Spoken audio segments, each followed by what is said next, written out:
Jyothiraj astrological YouTube ചാനലിലേക്ക് ഏവർക്കും സ്വാഗതം. ഇന്നത്തെ വീഡിയോ തുടങ്ങുന്നതിന് മുമ്പ് ഇനി ആരെങ്കിലും ഈ ചാനൽ സബ്സ്ക്രൈബ് ചെയ്യാനുണ്ടെങ്കിൽ ഈ വീഡിയോയ്ക്ക് താഴെ സബ്സ്ക്രൈബ് എന്നെഴുതിയിരിക്കുന്നത് അമർത്തുക. അതുപോലെ ഈ വീഡിയോ ഇഷ്ടമായാൽ ഇത് ബന്ധുക്കളുടെയും സുഹൃത്തുക്കളുടെയും അറിവിലേക്കായി ഷെയർ ചെയ്യുക. ഇനി ഇന്നത്തെ വീഡിയോയിലേക്ക് കടക്കാം. ഇന്ന് പറയാൻ പോകുന്നത് മംഗളയോഗം എന്ന കേന്ദ്ര രാശികളെ മാത്രം അടിസ്ഥാനപ്പെടുത്തി ഉണ്ടാകുന്ന ഒരു യോഗത്തെക്കുറിച്ചാണ്. ഈ പേരിൽ നിന്ന് തന്നെ ഇതൊരു മംഗളകരമായ യോഗമാണെന്ന് നമുക്ക് മനസ്സിലാകും. ഇനി കേന്ദ്ര രാശികൾ ഏതൊക്കെയാണെന്ന് നോക്കാം. ഒരു ജാതകത്തിൽ നമ്മൾ ഏത് രാശി ഉദിച്ചു നിൽക്കുമ്പോഴാണോ ജനിച്ചത് ആ രാശിയെ ലഗ്നരാശി എന്ന് പറയുന്നു. ഈ ലഗ്നരാശി ഒരേ സമയം കേന്ദ്രരാശിയും ത്രികോണരാശിയുമാണെങ്കിൽ പോലും പൊതുവെ ലഗ്നരാശിയെ കേന്ദ്രരാശിയായാണ് പരിഗണിക്കുന്നത്. ഈ ലഗ്നരാശി ഒരേ സമയം കേന്ദ്രരാശിയും ത്രികോണരാശിയുമായിട്ട് വരുന്നതിനാലാണ് ലഗ്നരാശിക്ക് മറ്റ് രാശികളെക്കാൾ പ്രാധാന്യം കൂടിയത്. ലഗ്നം എന്ന് പറഞ്ഞാൽ ജാതകൻ്റെ ശരീരം എന്നാണ്. ഈ ലഗ്നത്തിൽ അഥവാ ശരീരത്തിൽ സ്ഥിതി ചെയ്യുന്നതോ ലഗ്നത്തിലേക്ക് നോക്കുന്നതോ ആയ ശുഭ പാപഗ്രഹങ്ങളുടെ അടിസ്ഥാനത്തിലാണ് ജാതകന് ജീവിതത്തിൽ ഏറ്റവും കൂടുതൽ ശുഭാശുഭ ഫലങ്ങൾ അനുഭവത്തിൽ വരുന്നത്. ഈ ലഗ്നരാശിയെ ല എന്ന അക്ഷരം കൊണ്ട് ജാതകത്തിൽ സൂചിപ്പിച്ചിരിക്കും. ഇതേപോലെ പ്രാധാന്യമുള്ള മറ്റ് കേന്ദ്രരാശികളാണ് ലഗ്നം തൊട്ടെണ്ണുമ്പോൾ വരുന്ന 4-ാം ഭാവം അഥവാ 4-ാം രാശി. ഈ രാശി ജാതകൻ്റെ അമ്മയെയും സുഖസ്ഥിതിയെയും വീട്, വാഹനം മുതലായവയെയും സൂചിപ്പിക്കുന്നു. ഈ 4-ാം രാശി തൊട്ടെണ്ണുമ്പോൾ വരുന്ന 4-ാം രാശി അഥവാ ലഗ്നം തൊട്ടെണ്ണുമ്പോൾ വരുന്ന 7-ാം രാശി ജാതകൻ്റെ ഭാര്യ അഥവാ ഭർത്താവ്, വ്യാപാര വ്യവസായങ്ങളുടെ ഉയർച്ച താഴ്ച, വിദേശയാത്ര, തൊഴിൽ മുതലായവയെ സൂചിപ്പിക്കുന്നു. ഈ 7-ാം ഭാവം തൊട്ടെണ്ണുമ്പോൾ വരുന്ന 4-ാമത് ഭാവം, അതായത് ലഗ്നരാശി തൊട്ടെണ്ണുമ്പോൾ ജാതകൻ്റെ 10-ാം ഭാവമായി വരുന്നു. ഈ 10-ാം ഭാവം പ്രധാനമായും ജാതകൻ്റെ കർമ്മം, ഉദ്യോഗം, കീർത്തി മുതലായവയെ സൂചിപ്പിക്കുന്നു.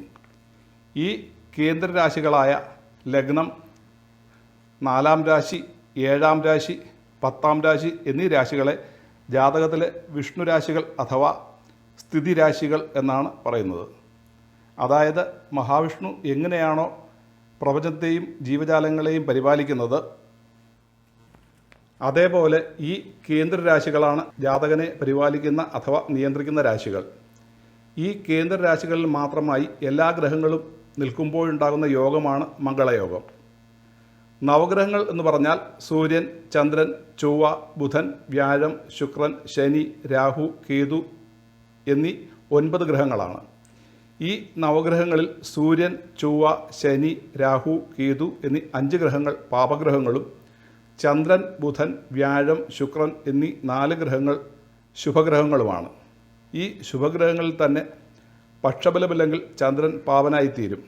അതുപോലെ തന്നെ പാപക്ഷേത്രം നിൽക്കുകയാണെങ്കിലോ പാപഗ്രഹങ്ങളുമായി യോഗം ചെയ്ത് ഒരു രാശിയിൽ നിൽക്കുകയാണെങ്കിലോ ബുധനും പാപനായിത്തീരും. പാപരാശികൾ എന്ന് പറഞ്ഞാൽ മേടം, ചിങ്ങം, വൃശ്ചികം, മകരം, കുംഭം എന്നീ 5 രാശികളാകുന്നു. ഈ രാശികളെ പാപരാശികൾ എന്ന് പറയുന്നതിന് കാരണം ഈ രാശികളുടെ അധിപഗ്രഹങ്ങൾ പാപഗ്രഹങ്ങളാണ് എന്നുള്ളതുകൊണ്ട് തന്നെയാണ്.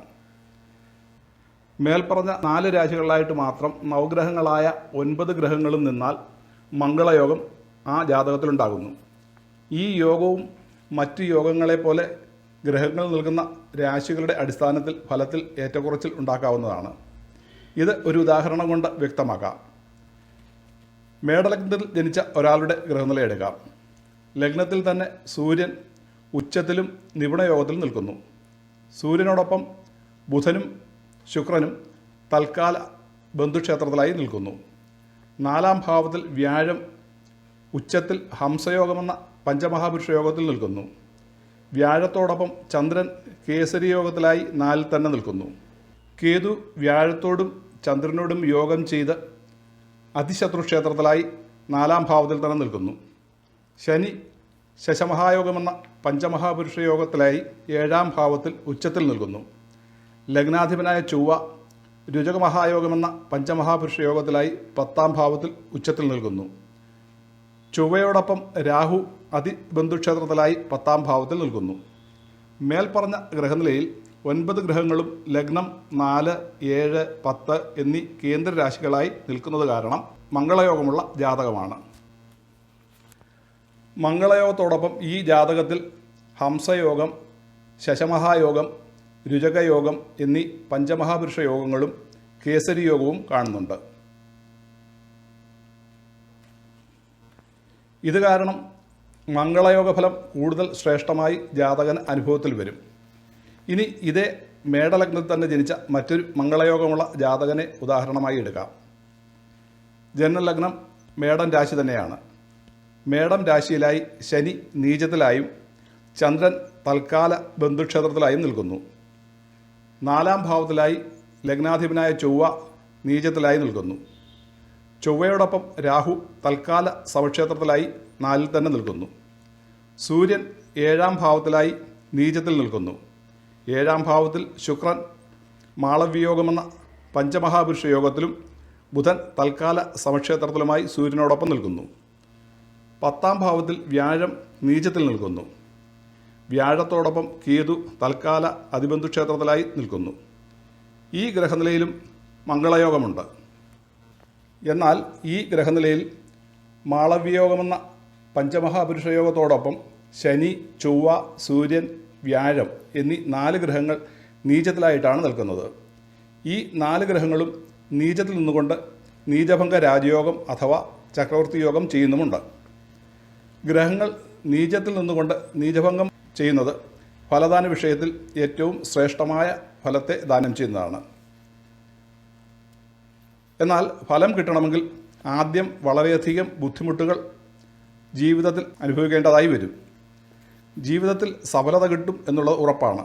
എന്നാൽ ഈ സഫലത കിട്ടാൻ വേണ്ടി ഗ്രഹങ്ങൾ നീചഭംഗ രാജയോഗത്തിലാണ് നിൽക്കുന്നതെങ്കിൽ ജാതകന് വളരെയധികം ബുദ്ധിമുട്ടുകൾ ആദ്യം അനുഭവിക്കേണ്ടതായി വരും. എന്നാൽ ആദ്യത്തെ ഉദാഹരണത്തിൽ പറഞ്ഞ ജാതകന് ജീവിതത്തിൽ സഫലതയ്ക്ക് വേണ്ടി കൂടുതൽ ബുദ്ധിമുട്ട് അനുഭവിക്കേണ്ടതായി വരില്ല. സഫലതകളെല്ലാം തളികയിൽ വെച്ച് കൊണ്ടു കൊടുക്കും. അതാണ് ഇരു ജാതകങ്ങളും തമ്മിലുള്ള വ്യത്യാസം. ഇരു ജാതകങ്ങളിലും മംഗളയോഗമുണ്ടെങ്കിലും അതിൻ്റെ ഫലം ജാതകത്തിലെ മറ്റ് യോഗങ്ങളുടെയും ഗ്രഹങ്ങളുടെ നിൽപ്പിൻ്റെയും അടിസ്ഥാനത്തിൽ ജാതകന് വ്യത്യസ്തങ്ങളായിട്ടായിരിക്കും അനുഭവത്തിൽ വരുന്നത്. അതിനാൽ ഏനും ചോദ്യ എൻ്റെ തമ്പ്രാനും ചോദ്യ എന്ന് പറഞ്ഞിട്ട് ഒരു കാര്യവുമില്ല. ഒരേ യോഗങ്ങൾ പോലും ഓരോരുത്തർക്കും വ്യത്യസ്തങ്ങളായ അനുഭവങ്ങളെ നൽകിയെന്ന് വരാം. അതിനാൽ എനിക്കുമുണ്ട് ഈ യോഗമെന്ന് പറഞ്ഞിട്ട് കാര്യമില്ല. ഓരോ ജാതകങ്ങളും വിശദമായ പരിശോധനയ്ക്ക് വിധേയമാക്കി ജാതകങ്ങളിലെ മറ്റ് ഗ്രഹങ്ങളുടെ നിൽപ്പും ശുഭാശുഭ യോഗഫലങ്ങളും മനസ്സിലാക്കിയിട്ട് വേണം ഫലപ്രവചനം നടത്തുവാൻ. അല്ലെങ്കിൽ ഫലം പറയുന്നതിൽ വ്യത്യാസം വരികയും ജനങ്ങൾക്ക് ജ്യോതിഷത്തിലുള്ള വിശ്വാസം നഷ്ടപ്പെടുകയും ചെയ്യും. അതിനാൽ ഓരോ പ്രേക്ഷകരും സ്വയം ജ്യോതിഷത്തിൻ്റെ ബാലപാഠങ്ങളെങ്കിലും മനസ്സിലാക്കിയാൽ ഈ ആശങ്കകൾ ദൂരീകരിക്കപ്പെടും എന്നതിനാലാണ് ഓരോ വീഡിയോയിലും ഞാൻ നിർത്തി വിശദമായി കാര്യങ്ങൾ അവതരിപ്പിക്കുവാൻ ശ്രമിക്കുന്നത്. അല്ലാതെ വേഗത്തിൽ പറഞ്ഞു പോകുവാൻ അറിയാൻ വയ്യാഞ്ഞിട്ടല്ല. അതിനാൽ ജ്യോതിഷം കുറേയെങ്കിലും പഠിച്ച് കാര്യങ്ങൾ മനസ്സിലാക്കണമെന്ന് ധരിക്കുന്നവർക്ക് ഇഷ്ടപ്പെടും, അല്ലാത്തവർക്ക് അരോചകമായി തോന്നാം. ഞാൻ ഈ യൂട്യൂബ് ചാനൽ തുടങ്ങിയതിൻ്റെ ഉദ്ദേശം തന്നെ വളരെ ലളിതമായ രീതിയിൽ ജ്യോതിഷത്തിൻ്റെ ബാലപാഠങ്ങൾ വിസ്തരിച്ച് അവതരിപ്പിക്കുന്നതിനും പ്രേക്ഷകർക്ക് കാര്യങ്ങൾ മനസ്സിലാക്കി തട്ടിപ്പിൽ നിന്നും രക്ഷപ്പെടുന്നതിനും ജ്യോതിഷത്തിൻ്റെ നഷ്ടപ്പെട്ടുകൊണ്ടിരിക്കുന്ന വിശ്വസനീയത എന്നാൽ കഴിയും വിധം കുറച്ചെങ്കിലും വീണ്ടെടുക്കുവാനും വേണ്ടിയാണ്. ജ്യോതിഷത്തിലെ കണക്കുകളും കാര്യങ്ങളും മാത്രമായി പറയുകയാണെങ്കിൽ പ്രേക്ഷകർക്ക് അവ അരോചകമായി തോന്നാം.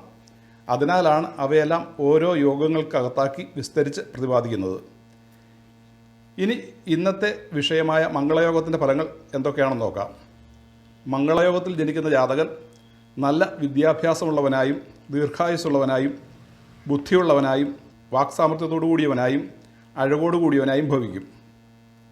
മേൽപ്പറഞ്ഞതുപോലെ ഈ മംഗളയോഗമുള്ളവർക്ക് എല്ലാവർക്കും ഈ യോഗത്തിൻ്റെ ഫലങ്ങൾ ഒരേപോലെ അനുഭവത്തിൽ വരണമെന്നില്ല. അതാണ് 2 വ്യത്യസ്ത ഉദാഹരണങ്ങൾ കൂടി മുമ്പ് വ്യക്തമാക്കിയത്. ഇത് മംഗളയോഗത്തിൻ്റെ കാര്യം മാത്രമല്ല, മറ്റെല്ലാ യോഗങ്ങളുടെയും അവസ്ഥ ഇതുപോലൊക്കെ തന്നെയാണ്. ഓരോ ജാതകത്തിലുള്ള ഗ്രഹങ്ങളുടെ നിൽപ്പും ബലവും ഒക്കെ അനുസരിച്ച് ഒരേ യോഗത്തിൽ തന്നെ പലർക്കും പലതരത്തിലുമുള്ള അനുഭവങ്ങളുണ്ടാകാം. അപ്പോൾ ഇക്കാര്യങ്ങളെല്ലാം പ്രിയ പ്രേക്ഷകർക്ക് മനസ്സിലായി കാണുമെന്ന് വിശ്വസിക്കുന്നു. ഇന്ന് ഈ വീഡിയോ ഇവിടെ നിർത്തുന്നു. ഈ വീഡിയോ ഇഷ്ടമായാൽ ലൈക്ക് ചെയ്യുവാനും ഷെയർ ചെയ്യുവാനും ഈ ചാനൽ സബ്സ്ക്രൈബ് ചെയ്തിട്ടില്ല എങ്കിൽ സബ്സ്ക്രൈബ് ചെയ്യുവാനും ഇനിയിടുന്ന വീഡിയോകളുടെ മുന്നറിയിപ്പ് കിട്ടുന്നതിന് വേണ്ടി ബെല്ലൈക്കൺ അമർത്തുവാനും മറക്കരുത്. അതുപോലെ പ്രിയ പ്രേക്ഷകരുടെ അഭിപ്രായ നിർദ്ദേശങ്ങൾ ഈ വീഡിയോയ്ക്ക് താഴെ കമൻറ്റ് ബോക്സിൽ രേഖപ്പെടുത്തുവാനും മറക്കരുത്. അടുത്ത പുതിയൊരു വീഡിയോയുമായി വരുന്നവരേക്കും എല്ലാവർക്കും നമസ്കാരം.